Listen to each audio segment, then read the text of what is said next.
Assembly ఎన్నికల సమయంలో ticket ఆశించిన పటేల్ రమేష్ రెడ్డి బంగబాటు ఎదురైంది. ఇచ్చిన హామీ ప్రకారం పార్లమెంట్ సీట్ అయినా వస్తుంది అనుకుంటే ఇక్కడ మొండి చెయ్యే పటేల్ రమేష్ రెడ్డిని ఊరించి ఉసూరుమనిపించారా? ఆశ చూపించి నిరాశపరిచారా? లిఖితపూర్వక హామీకి విలువ లేదా? పటేల్ రమేష్ రెడ్డి ఆశలు గల్లంతేనా? ఆయన రాజకీయ భవిష్యత్తు ప్రశ్నార్థకమేనా? కాంగ్రెస్ ప్రకటించిన తొలి జాబితాలో తెలంగాణలోని 4 ఎంపీ స్థానాలకు అభ్యర్థులు ఫైనల్ అయ్యారు. అందులో ఒకటి నల్గొండ. ఈ సీటును కాంగ్రెస్ సీనియర్ లీడర్ జానారెడ్డి తనయుడు రఘువీర్ రెడ్డికి కేటాయించింది పార్టీ అధిష్టానం. దీంతో పటేల్ రమేష్ రెడ్డి భవితవ్యం మరోసారి సందిగ్ధంలో పడింది.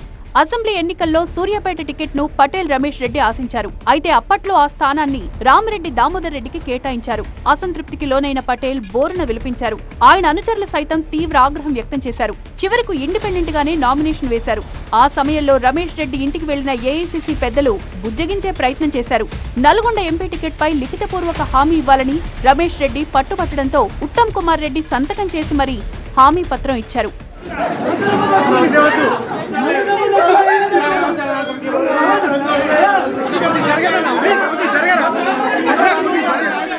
ఇప్పుడు మీరు చూస్తున్న ఈ లెటరే పటేల్ రెడ్డికిచ్చిన హామీ పత్రం. 15 నవంబర్ 2023 నాడు అప్పటి నల్గొండ ఎంపీ ఉత్తమ్ కుమార్ రెడ్డి తన లెటర్ హెడ్ మీద క్లియర్ గా రాశారు. పటేల్ రమేష్ రెడ్డిని నల్గొండ ఎంపీ అభ్యర్థిత్వానికి రికమెండ్ చేస్తున్నట్లు అందులో క్లియర్ గా రాశారు.